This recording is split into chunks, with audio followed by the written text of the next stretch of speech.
Veterinary medicine is a messy business both physically and emotionally. Vetsplaining is one veterinarian's attempt to explain and understand her own profession a little better. Join Dr. Lisa McFaddin as she delves deep into the medical and business aspects of veterinary medicine. There is a new show on Netflix called Diagnosis. And when I first heard about it, I was intrigued. The host, Dr. Lisa Sanders, is a human MD, and she was actually one of the consultants on the show House, which I loved, in part because it was always super zebras that were the problems, and I've always liked zebras more than horses. The whole saying is, if you hear hoofbeats, think horses, not zebras, and that pertains to medical diagnoses. So if you have a case, chances are it's something simple, not something weird and bizarre. But then I think about Beetlejuice, when Winona Ryder's character could see the ghosts because she herself was weird and bizarre. I don't remember the exact phrase, but that's kind of how I think about it, right? I think the zebras are more interesting. So I was kind of excited because I figured, like, A, probably half of those cases are going to be leptospirosis and pheochromocytomas because that's what it was on House. And B, it sounds nerdy and interesting. And an associate of mine started to watch it, and she told me she got halfway through the first episode and got upset and stopped watching it. So I was curious, like, what about a diagnosis show would upset you?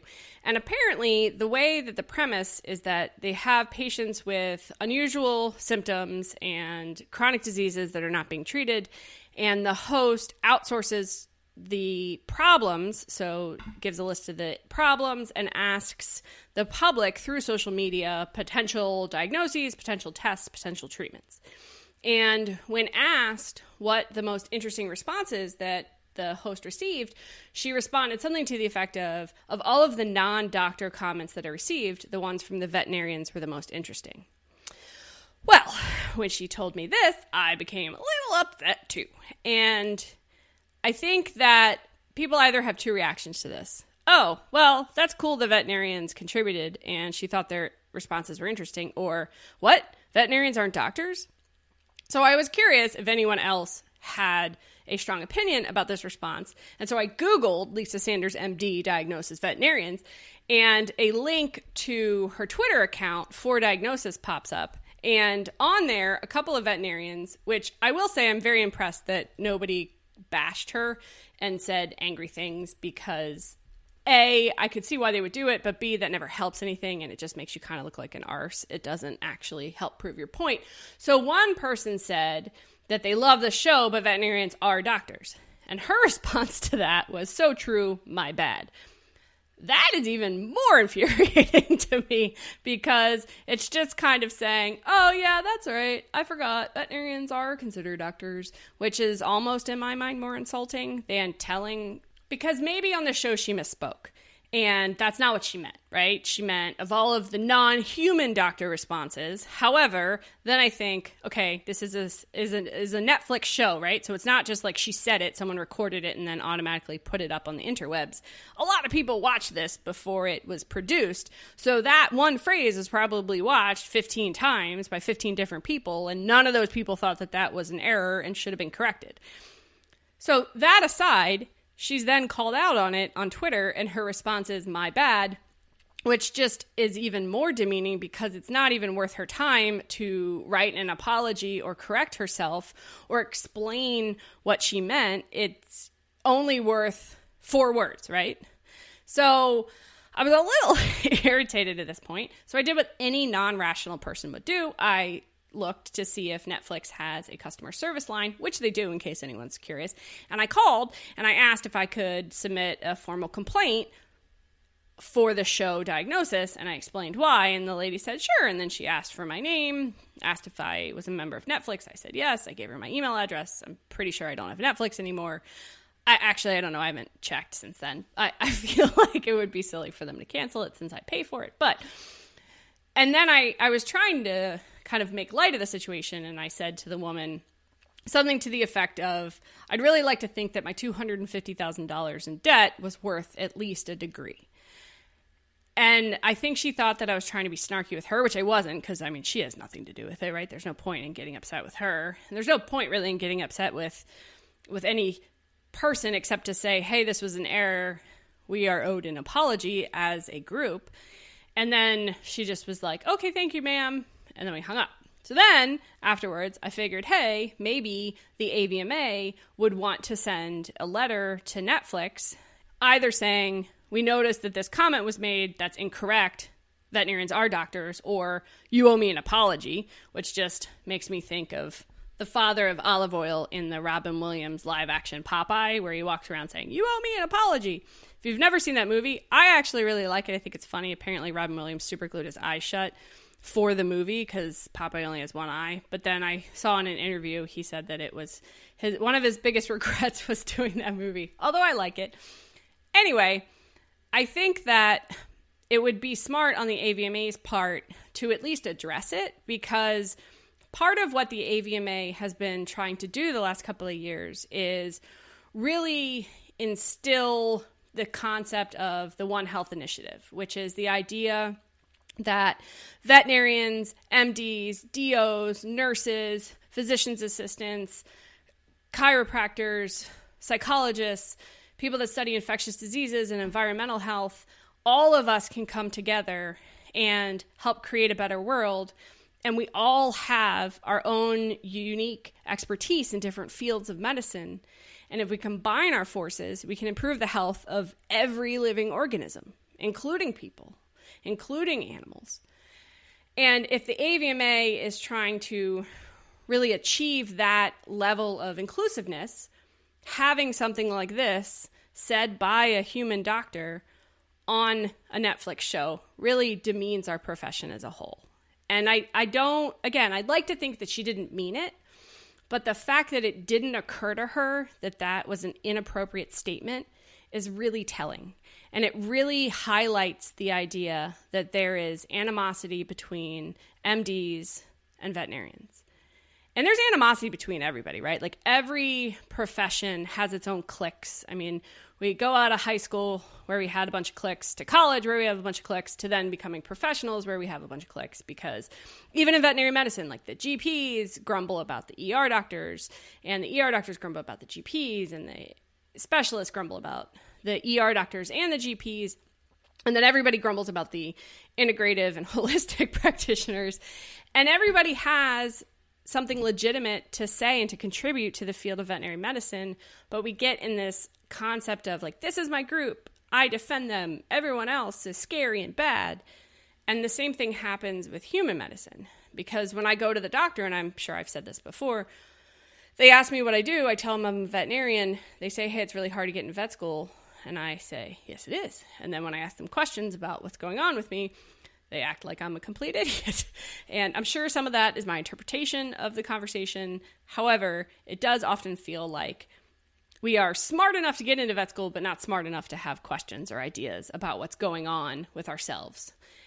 And so that struggle, right, it goes both ways, because veterinarians feel jaded and disrespected by the MDs, so then we get jaded and disrespectful towards the MDs. And Dr. Barbara Horowitz, who is one of the authors of Zubiquity and helped create this whole conference that I believe is called Zubiquity, where again, the whole concept is veterinarians have a lot of information about animals that often pertain to humans. And so if we work together, there's a lot that human doctors do for their human patients that we could extrapolate in veterinary medicine. And if we leave our egos, we check them at the door, then we can all learn from each other, and we can build a better foundation of medicine for people, for mammals, for reptiles, for birds. And the fact that the AVMA had Dr. Horowitz come and speak as their keynote speaker at the AVMA convention, to me, really reiterates why it would be in their best interest to at least say something about this. And I know I'm on a soapbox, and I know you guys are basically listening to a 20-minute podcast about my soapbox. But if you're still listening, Mom, at least I feel like I've educated some people as to why this is a big deal. Because when I was talking about it to some people that I work with, some people understood why I was frustrated, and other people thought I was overreacting, which is fine. I mean, they're perfectly entitled to their opinion. And I think when I really think about it, it's not just that my ego was hurt. And it's not just that I felt jaded by a human doctor. I felt like it was a step backwards. I felt like as a profession, veterinarians and human doctors are trying to get together through the One Health Initiative, get together through the concept of Zoobiquity and the continuing education conferences. And we look at things like Dr. Ross Meisel's research on gliomas, which are a certain type of brain tumor in dogs, has led to potential innovations for helping humans with gliomas. And there's tons of veterinary research that has helped people, and there's tons of human research that has helped veterinarians. And I think that we can all really learn and benefit from each other, but we have to respect each other. And in order for that respect to be there, people have to know that it's inappropriate to say veterinarians are not doctors. And the other concern I have is the timing. So this show came out August 16th, I believe. And the beginning of September is Suicide Awareness Week. And there are, unfortunately, a high percentage of veterinarians, especially female veterinarians, who commit suicide. And there are groups like Not One More Vet, which is an online support group for veterinarians who have emotional concerns, and even for those who are contemplating suicide. And there's One Life Connected, which is another group that helps veterinarians deal with the fact that we're not perfect, right? We're not perfect individuals. We can't do it all. We can't handle everything life throws at us, and everything our career throws at us, and everything our family throws at us without some support. And we need to support each other. And those organizations are really trying, and I know there's more, those are the two that I happen to know of. And actually, NPR at the beginning of this month did a really good interview with two of the veterinarians who are involved with Not One More Vet. And I highly encourage everyone to listen to it. And when you talk to people about veterinarians and high suicide rate, and I know I've mentioned this before, a lot of people are surprised. I mean, you work with puppies and kittens all day. Why would your life be hard? When we are empathetic individuals who end up taking on the emotional toll of our patients' illnesses, the emotional toll that comes with the client's sadness and frustration and anger regarding patient diagnosis, regarding patient treatment, regarding the cost of veterinary care. And we're meant to bear the brunt of it. And to be honest, we also have to take on the emotional toll that clients have because they don't get the same response from their human doctors as they do from us. So a lot of times there's frustrations that people have for their doctors, right? They don't feel heard. They don't feel like they've been given a fair exam or been given enough time to discuss their concerns and have their questions answered. So then when their animals get sick, they figure, all right, well, I'm paying for this out of pocket. They're going to sit and listen to everything I have to say. Which to a certain extent, sure, let's talk about your pet. Let's talk about everything that's going on with them. But it's not my job to diagnose your rash. It's not my job to figure out why you've had diarrhea for 3 weeks. It's not my job to worry about you committing suicide when you go home. When I was a vet student on my neurology rotation, I had a client threaten suicide if her dog died. I mean, that's a lot for a young vet student to have to handle. And I talked to the resident and the clinician, and we talked to the school, and we got the person help. But realistically, why is that our responsibility? Why is it fair or appropriate for clients to think that that's our responsibility? And the short answer is it's not. And there's a lot of work we need to do as veterinarians to put up more boundaries, to improve work-life balance, to reduce the emotional toll and the concept of compassion fatigue that occurs in our profession. But if we think about the fact that earlier this month, it was Suicide Awareness Week, there was a lot of information out there about veterinary suicide. There's a lot of misconceptions about why veterinarians would commit suicide. Because on top of all of this, right, on top of the emotional and physical toll, you put overwhelming debt and being paid at least half, if not a third, of what our human MD counterparts make. And so we have this culture of You have to work harder. You have to be more available.